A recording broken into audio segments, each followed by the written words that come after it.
আসসালামু আলাইকুম প্রিয় ভিউয়ার্স। তো আজকে একটা ব্যাপার নিয়ে আপনাদের মাঝে ভিডিওটা নিয়ে আসলাম, নতুন একটা ব্লগ নিয়ে, যেটা হচ্ছে মোবাইল, যে প্রবাসীদের যে মোবাইলের যেই ব্যাপারটা, বাংলাদেশ সরকার, অবৈধ সরকার যেই পরিমাণ জুলুম করছে প্রবাসীদের উপর, সেই ব্যাপারে কথা বলতে আসলাম।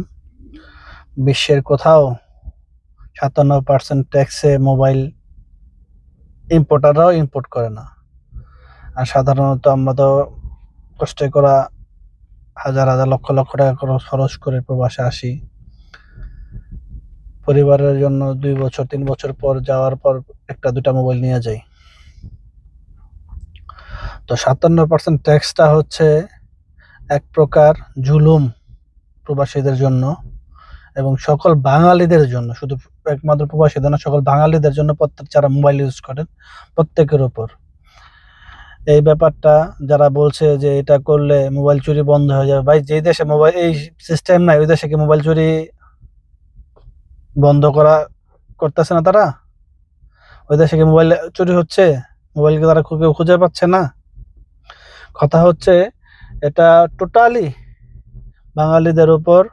আগের দিনে যেমন ব্রিটিশ আমলের রাজা জমিদাররা যেমন জোরপূর্বক ভাবে খাজনা আদায় করত, খাজনা দিবা না হলে জমি বাড়ি ঘর ছেড়ে পলা যাও, ব্যাপারটা হচ্ছে ওরকম। যদি তুমি ট্যাক্স দাও মোবাইল চালাও, ট্যাক্স না দিলে মোবাইল চালানো বন্ধ করে দাও। এখন এই মুহূর্তে আমাদের সকলেরই একত্র হয়ে এই ব্যাপারটাতে নিয়ে প্রতিবাদ করা উচিত এবং আমাদের এটা জানানো উচিত যে এটা টোটালি বাঙালি মানুষের জন্য, বাংলাদেশের জন্য একটা জুলুম হচ্ছে। তো যারা যারা আমার কথাটা বুঝতে পারছেন, অবশ্যই আমি তাদেরকে রিকোয়েস্ট করব, আপনারা যার যার অবস্থান থেকে ভিডিওটা অবশ্যই শেয়ার করবেন এবং প্রত্যেককে প্রতিবাদ করার সুযোগ করে দিবেন। প্রত্যেক অবস্থান থেকে প্রতিবাদ করবেন যে এই সিস্টেমটা যাতে বন্ধ করে দেওয়া হয়। হ্যাঁ, আপনি যদি এটা ফ্রি করতেন তাহলে ঠিক আছে, ওকে। আপনার 5% ট্যাক্স, 10% ট্যাক্স, 15% ট্যাক্স পর্যন্ত যেটা আছে সিস্টেমে, ওইটা আপনি নিতে পারেন, ঠিক আছে। 57% ট্যাক্স কোনো সরকারিভাবে হতে পারে না মোবাইলের উপরে। বিশ্বের অনেক জায়গায় ফ্রি ইম্পোর্ট দেওয়া আছে, বিদেশ থেকে যত পরিমাণ পারো মোবাইল নিয়ে আসো তোমরা, কোনো সমস্যা নেই। গ্যাজেট নিয়ে আসো তোমরা, যত পরিমাণ পারো গ্যাজেট নিয়ে আসো। এই নিয়ে কোনো সময় কখনো কোথাও এত পরিমাণ 57% ট্যাক্স কোথাও হয়নি, আমার জানা মতে নাই। তো আপনারা যারা এই ব্যাপারটাতে